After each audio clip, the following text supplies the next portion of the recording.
नमस्कार, मी चंद्रकांत सूर्यवंशी आणि तुम्ही जे बघताय ते जनमंतक मराठी.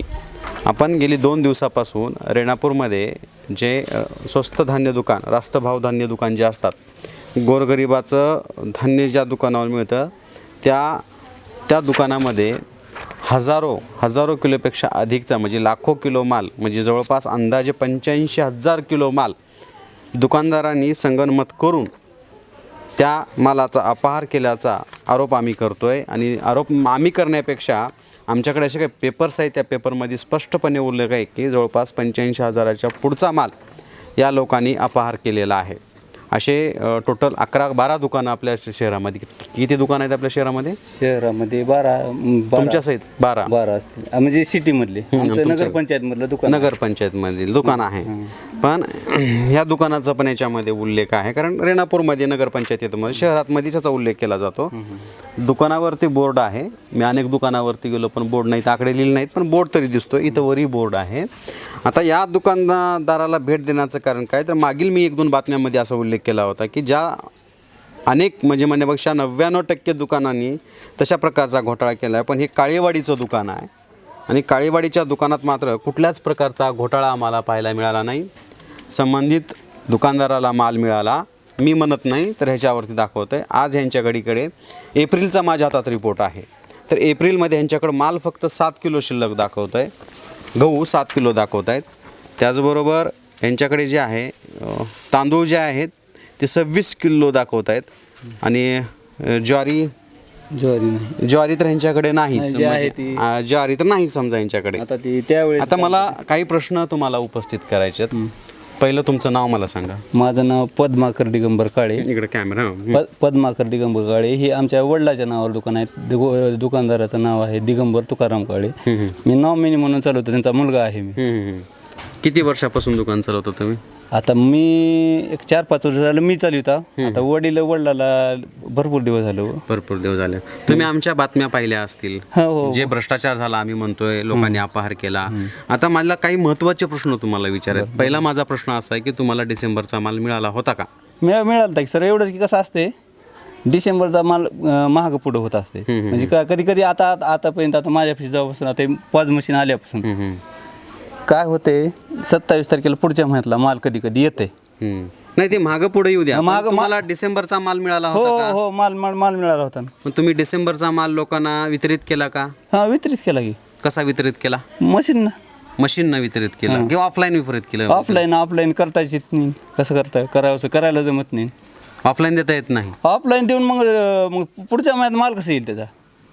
आता मी जर न अंगठे घेता जर कोपन जर दिलं तर ते मशीनमध्ये स्टॉक जे असते ते स्टॉक कटल कसं?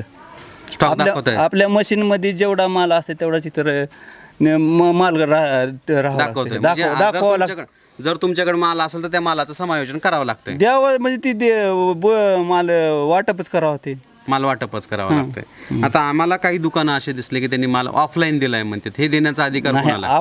ऑफलाईन देताच येत नाही. कसं द्यावं? बरं, आम्ही डिसेंबरचाच आरोप करतोय. डिसेंबरमध्ये तुम्ही माल वाटप केला, मग त्या लोकांना माल वाटप का करता आला नाही? ती मला त्यांच्या दुकानातलं मला काय माहित नसतं. सगळ्यांना माल एकदाच मिळाला? समजायला माल मिळते, एकदाच मिळत असते. एकदाच मिळाला माल? शहरातलेच आहेत तुम्ही? कसं आहे, माल मिळाल्यानंतर मशीनवर बी देखील स्टॉक येत असते. मशीनवर मग तुमचा डिसेंबरचा स्टॉक आलता का? मशीनवर येतच असते. आला होता स्टॉक? मशीनवर आला होता? मशीनवर येते. मशीनवरलं कटलं तरच पुढच्या महिन्यामध्ये माल येते. पुढच्या महिन्यामध्ये येते. म्हणजे आमचा पहिला प्रश्नाचं उत्तर आहे की तुम्हाला डिसेंबरचा माल मिळाला. तुम्ही डिसेंबरचा माल अंगठे घेऊन म्हणजे ई पॉस मशीनवरून ते ट्रान्झॅक्शन केले. सगळ्याला माल वितरित केला. आता मी ह्यांच्याकडनं वधवून काय घेतोय, म्हणजे ह्यांच्याकडनं माहिती काय घेतोय, तर त्याचं कारणच आहे. जे आम्ही 11-12 दुकानं जी आहेत त्या दुकानांनी सगळा कारभार केला आहे, त्या कारभाराबद्दल आम्ही सांगतो. हे काळेवाडी शहर म्हणजे रेणापूर शहरातलंच दुकान येते, पण काळेवाडी म्हणून एक छोटासा भाग आहे, ते नगरपंचायत रेणापूरमध्ये येतो. दुकान आहे. आणि या दुकानदारांनी मात्र प्रामाणिकपणे हे माल वितरित केला आहे लोकांना. त्यांनी माल हे दिलेला आहे. ह्या लोकांना माल दिलेला आहे. मग मला प्रश्न काय पडायला लागला आहे, हा व्यक्ती तुमच्याच क्षेत्रामधला, तुमच्याच कार्यक्षेत्रामधला, तुमच्याच गावातला माणूस दुकानदार, एक त्यांना माल डिसेंबरचा येतो, 2 त्यांनी डिसेंबरचा माल आलेला ऑनलाईन पद्धतीनं लोकांना दिला गेला आहे, आणि 3 ह्यांच्या दुकानावर डिसेंबर म्हणजे एप्रिलमध्ये अजूनही माल इकडे आम्हाला तर दाखवत नाही. मग ते आत्ता समजा माल वाटप असेल किंवा नसेल असेल त्या सगळ्या गोष्टी आहेत. पण लक्षात घ्या ह्याच्यातनं एक स्पष्ट होतं आहे, म्हणजे एक दुकानदार एक दुकानदार माल देतो आणि दुसरा दुकानदार जो आहे तो माल देत नाही. याच्यामुळं फार मोठा संभ्रम निर्माण झालेला आहे. आम्ही जी म्हणतोय 85,000 किलोचा जो घोटाळा झाला आहे नेमका असाच झाला आहे. म्हणजे एका दुकानदाराला पॉसिबल आहे, बाकीच्या दुकानदाराला पॉसिबल नाही का, ते माल देता येत नाही का, हे प्रश्न आहेत ना, हे प्रश्न उपस्थित करतोय. आता दुकानदार म्हणतायत की आम्ही ऑफलाईन माल दिला, मग अधिकार कुणाचे आहेत ऑफलाईन देण्याचे, अधिकार देता येतात का? मग जर ऑफलाईन देता येत असेल तर मग मशनी कशाला दिल्यात? बरं, हे शहर सोडून बाजूला यांचं दुकान आहे, ह्यांच्याकडे टेक्निकल जर म्हणावं लागेल, रेंजचा प्रॉब्लेम म्हणावं लागेल, तरी ते खेडेगावात राहतात, ते तर शहरात राहतात. नेमकी अडचण काय झाली? बरं, अडचण झाली, तुमचा माल तुमच्यापाशी राहू द्या ना, तुमच्याकडे माल आला ना, ते ऑनलाईन डाटा तुम्हाला पडला नाही ना, मग तुम्हाला माल विकण्याचा किंवा लोकाला वाटण्याचा अधिकार कोणी दिला? हे देखील प्रश्न आम्ही या निमित्ताने उपस्थित करतोय. आम्ही ह्या दुकानाला भेट देण्याचं कारणच एवढं होतं, जे 11 दुकान आहेत त्यातलं फक्त एक दुकान प्रामाणिकपणे वागते आणि बाकीच्या दुकानांना नेमकं काय होतंय हा देखील प्रश्न उपस्थित होतोय. आता बघूयात या दुकानाहून बाकीच्या दुकानाची तुलना आपण करूयात की त्या दुकानदारांनी असं काय केलं असेल, किंवा त्यांना माल का देता आला नाही, किंवा का दिला नाही, का माल त्यांना सांभाळून खरंच त्यांना काळा बाजारात घेऊन जायचा होता का, असा देखील प्रश्न आता या निमित्ताने आम्ही उपस्थित करतोय.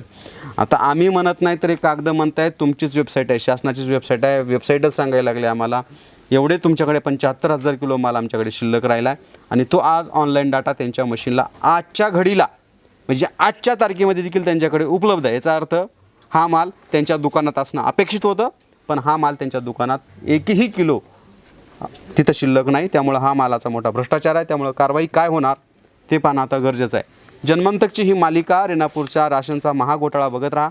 जोपर्यंत ज्यांनी कुणीही अपहार केला, ज्यांनी कुणी भ्रष्टाचार केला, अशा दुकानदाराचे परवाने तात्काळ रद्द करण्यासाठी जिल्हाधिकाऱ्यांनी पुढे यावं, इथल्या जिल्हा पुरवठा अधिकाऱ्यांनी पुढे यावे आणि ज्यांनी कुणी भ्रष्टाचार केला आहे, जे अधिकारी असतील त्यांचं निलंबन करा, दुकानदार असतील त्यांचा परवाना रद्द करा आणि त्या दुकानावरती फौजदारी गुन्हे दाखल करा. कारण यांनी जनतेचं जवळपास रेणापूर शहरातल्या 15,000पेक्षा अधिक लाभार्थ्यांना एका महिन्याच्या मालापासून वंचित ठेवलं आहे.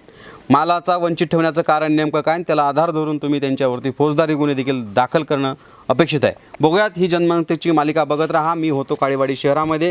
ही दुकानं आहे ज्या दुकानांनी संपूर्ण माल योग्य पद्धतीनं वाटप केला आहे. यांच्याकडे तशी ऑनलाईनची फिडिंग आहे. एक दुकान ऑनलाईन माल वाटू शकतं, मग बाकीच्या दुकानाला नेमकं अडचण काय होती? ठीक आहे, त्यांचा माल त्यांच्या मशीनवर आला नव्हता, मग हे दुकान काय बाहेरचं आहे का, बाहेर राज्यातलं आहे का, बाहेर देशातलं आहे? दुकान रेणापूर तालुक्यातलंच, रेणापूर शहरातलंच, एकाला जातो दुसऱ्याला जात नाही. हा नेमका प्रकार काय? तुमचे लूपहोल्स काय? बघत राहा जन्मंतकची ही मालिका. धन्यवाद.